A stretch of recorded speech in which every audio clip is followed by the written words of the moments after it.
नमस्कार, अपना छत्तीसगढ़ देख रहे हैं आप और मैं हूं आपके साथ शिवांगी जैन। तो बुलेटिन की शुरुआत करते हैं सबसे पहले आज की बड़ी सुर्खियों पर। पखांजूर में सहकारिता की नई क्रांति, नरेंद्र मोदी विचार मंच की पहल से खुलेगा प्रोसेसिंग सेंटर। रायपुर में राष्ट्रीय कार्यकारिणी बैठक का आयोजन, वन बंधु परिषद की बैठक में जुटे 300 पदाधिकारी। बीजापुर में सागौन तस्करी का खुलासा, वन अधिकारियों की संलिप्तता पर उठ रही लगातार सवाल। हेडलाइंस के बाद अब नजर डालते हैं आज की तमाम बड़ी खबरों की ओर। खबर छत्तीसगढ़ के पखांजूर से है, जहां पर दूरस्थ क्षेत्र में अब सहकारिता के क्षेत्र में नई उम्मीद जगी है। नरेंद्र मोदी विचार मंच की पहल से यहां जल्द ही एक प्रोसेसिंग सेंटर खोला जाएगा, जिससे स्थानीय किसानों और युवाओं को स्वरोजगार की नई अवसर मिल सकेंगे। इस आयोजन की जानकारी नरेंद्र मोदी विचार मंच के प्रमुख पदाधिकारी डॉक्टर राकेश मिश्रा ने दी। उन्होंने बताया कि सहकारिता के जरिए आत्मनिर्भरता और ग्रामीण विकास को बढ़ावा देना मंच का प्रमुख उद्देश्य है। पखांजूर में हुए इस भव्य आयोजन ने स्थानीय जनता में नई ऊर्जा और विश्वास का संचार किया है।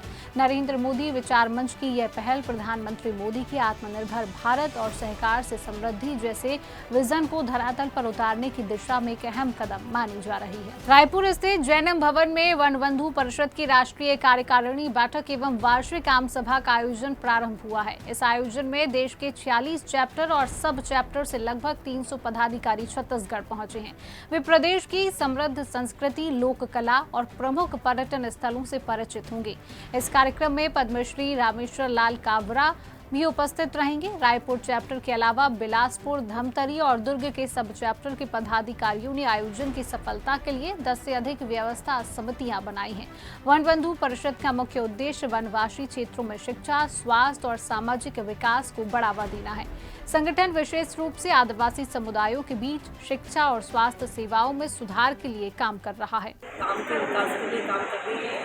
रिमोट एरिया जहाँ 35 साल पहले कोई साधन में नहीं था, ऐसे गाँव में शिक्षा के प्रति जागरूकता बढ़ाने के लिए इस परिषद का गठन हुआ और ये हर स्टेट में और हर बड़े नगर में है वन बंधु परिषद। तो नगर के हमारे रहवासियों के गाँव के प्रति हमारा वो अंतर कम हो, उसके लिए हमारा 3 तरह का स्ट्रक्चर बना हुआ है। सामने ग्राम संगठन, नगर संगठन और हमारे पूर्णकालीन कार्यकर्ता। एक बड़े 10वीं प्रयास करते हैं कि 10वीं पास युवा या युवती को वहाँ प्रशिक्षण देकर आचार्य बनाते हैं और वही गांव में विद्यालय चलाते हैं। 3 घंटों में हम खेलकूद के माध्यम से 5 प्रकार की शिक्षा बच्चों को देते हैं। प्राथमिक शिक्षा, संस्कार शिक्षा, जागरण शिक्षा, जैविक खेती और स्वावलंबन। तो अभी 2 दिनों का कैसे होता है? ये हमारी राष्ट्रीय कार्यकारिणी की हर वर्ष बैठक होती है। ये 35वीं बैठक रायपुर में प्रथम बार छत्तीसगढ़ में हो रही है और ये 3 दिवसीय कार्यक्रम है। प्रथम दिन यहाँ पे हमारा जो संचालक मंडल है उसकी बैठक होती है, जिसमें हमें आगामी वर्ष में क्या बदलाव लाने हैं उसके ऊपर पहले संचालक मंडल में प्रस्ताव होते हैं। कल हमारी वार्षिक साधारण सभा है, जिसके अंदर में प्रस्ताव के ऊपर हमारे द्वारा मंजूरी दी जाए। परिषद की राष्ट्रीय कार्यकारिणी बैठक और आम सभा आयोजित की गई है।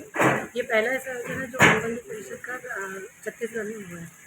तो इसमें जो है राष्ट्रीय बैठक होने से हमको यहाँ पर बहुत सी और जानकारी और आगामी जो कार्य के लिए जो बन रही है यहाँ पर रणनीति जो हमको उस पर काम कर रहा है, तो बहुत अच्छी हमें जानकारी मिल रही है। और वैसे भी वन बंधु एकल परिषद जो है एकल अभियान और शिक्षा में काम करते हैं।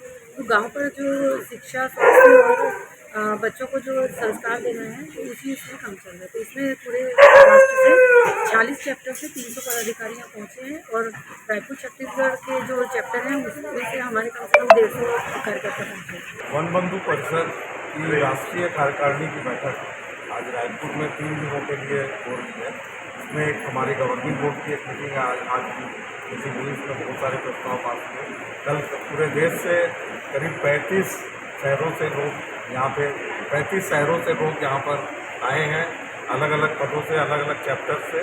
और उसमें हमारे पूरे देश में जो विद्यालय चल रहे हैं उन विद्यालयों की कैसे गुणवत्ता बढ़े, हमारा जो कलेक्शन ड्राइव हो कैसे बेटर हो।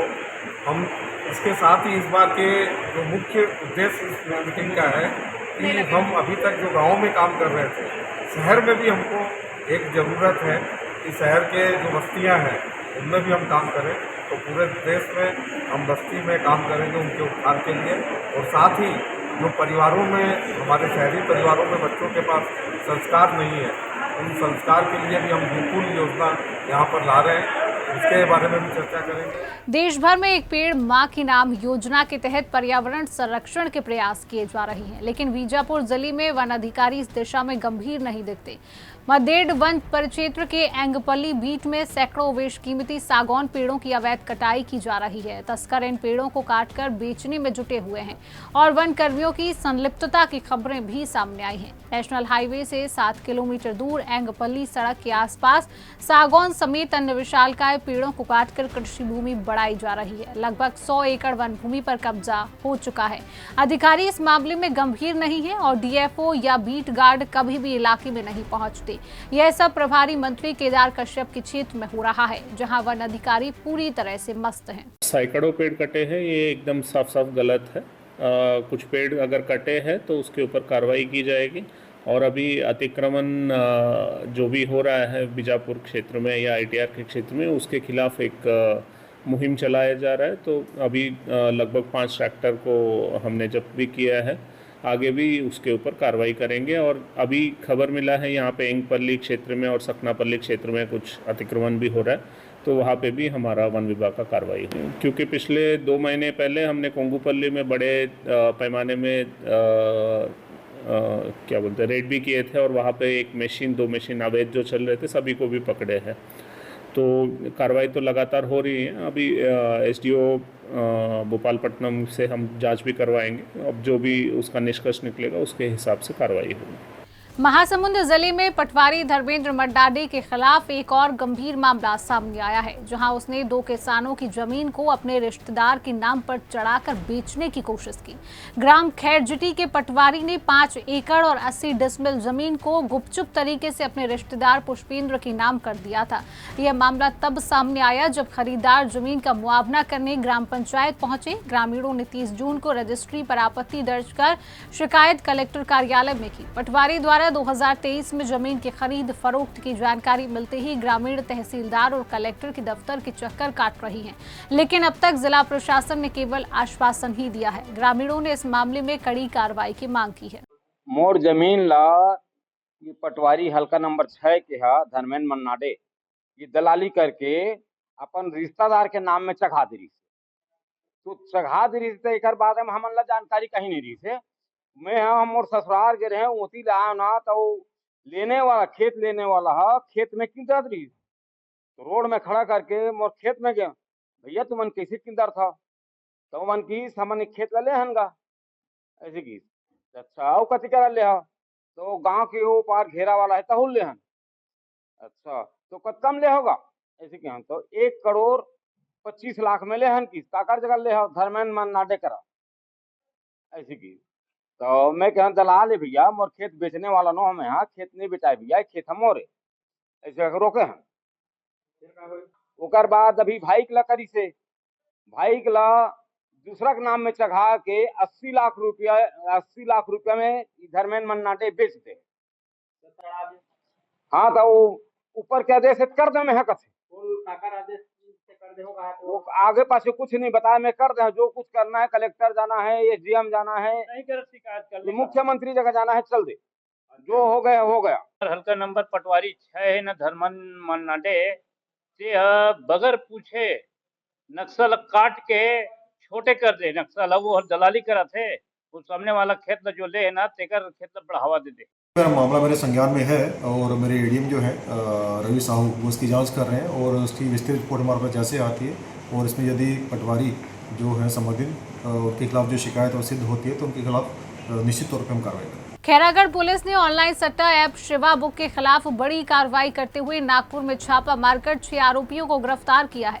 पुलिस ने मौके से 2,78,000 रुपए नगद, 25 mobile, 2 laptop, 26 ATM card, 19 passbook, 14 chequebook, 4 wifi router और अन्य डिजिटल उपकरण जब्त किए हैं।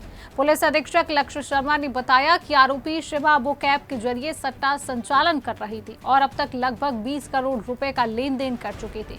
आरोपियों ने नागपुर में एक फ्लैट को किराए पर लेकर अपना संचालन केंद्र बना रखा था। फरार आरोपियों में अंडा दुर्ग निवासी वेद प्रकाश जोशी समेत अन्य की तलाश जारी है। गिरफ्तार आरोपियों को न्यायिक रिमांड पर भेजा गया है और इस कार्रवाई को पुलिस की साइबर टीम की बड़ी सफलता माना जा रहा है। इसमें हमने टोटल 6 आरोपियों को गिरफ्तार किया है। काफी सारी पासबुक्स मिली हैं। करंटली जो ऑनलाइन ट्रांजैक्शंस का जो वॉल्यूम है that is somewhere around 20 crore rupees, लगभग उतना अमाउंट ये हमारे को वॉल्यूम ऑफ ट्रांजैक्शन में मिला है। 50,000 रुपए इनसे कैश सीज हुआ है और अकाउंट में लगभग 2,28,000 राउंड फिगर में इनके पड़े हुए थे at the time of arrest. काफी सारी पासबुक्स, काफी सारे ATM cards, mobile phones, laptops, wifi routers वो मिले हैं जो इस चीज को एक संगठित तरीके से, एक ऑर्गेनाइज क्राइम की तरीके से चलाने का इंडिकेशन दे रहे थे।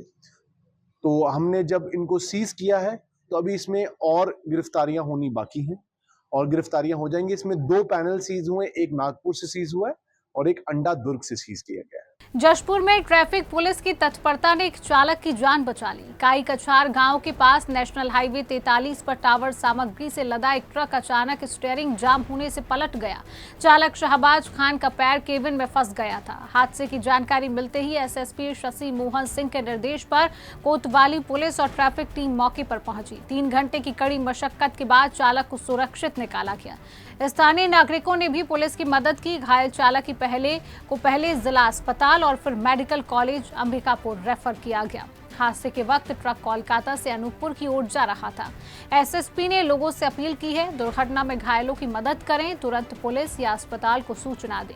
आपका एक कदम किसी की जिंदगी बचा सकता है। राजधानी पुलिस ने एक अंतर जिला चोर गिरोह का भंडाफोड़ करते हुए 18 बड़ी चोरियों का खुलासा किया है। पुलिस ने इस गिरोह के 5 सदस्यों को गिरफ्तार कर लिया है। Anti crime and cyber unit व मुजगहन थाना की संयुक्त कार्यवाही में यह सफलता मिली है। गिरफ्तार आरोपियों ने थाना मुजगहन, अभनपुर विधानसभा, पंडरी, खंवारडी और डीडी नगर के विभिन्न कॉलोनियों में सूने बकारों को निशाना बनाकर चोरी की घटनाओं को अंजाम दिया था। गिरोह से 26 तोला सोना, 1 किलोग्राम चांदी बरामद की गई है। एसपी डॉक्टर लाल उमेद सिंह ने प्रेस वार्ता में सफलता की जानकारी देते हुए कहा है कि यह गिरोह सुनियोजित तरीके से वारदातों को अंजाम देता था। राजधानी पुलिस की सतर्कता और तकनीकी जांच से यह बड़ी कामयाबी हाथ लगी है। आरोपी अब सलाखों के पीछे हैं। देवार उर्फ शुभांकर पटेल, रवि नेताम उर्फ रवि देवार, करण ध्रुव और एक अन्य आरोपी जो सुरेश सोंझारा है। इसका काम ये रहता था कि जब ये चोरी की घटना घटित करते थे तो चोरी की घटना घटित करने के उपरांत, क्योंकि ये सोंझारा का काम करता था, सोना इकट्ठा करने का काम करता था, तो ये इसको बेच दिया करते थे और इसके द्वारा फिर अन्य आगे में खपाए जाने का काम करता था। इसलिए इसके विरुद्ध में अलग से 317 बीएनएस के तहत में अपराध पंजीबद्ध किया गया है। इन पूरे प्रकरणों में आरोपीगण जो 5 प्रमुख आरोपी हैं उनके विरुद्ध में अलग अलग घटनाओं में धारा 331, 4, 305, 35 बीएनएस के तहत में कार्रवाई की जा रही है और इसमें जो माल खपाने वाले जो सोंझारा है, सुरेश सोंझारा, उसके विरुद्ध में 317 बीएनएस के तहत में कार्रवाई की जा रही है। तो फिलहाल के लिए इस खास बुलेटिन में इतना ही। प्रदेश की तमाम बड़ी खबरों को जानने के लिए आप देखते रहिए सुदर्शन छत्तीसगढ़। नमस्कार।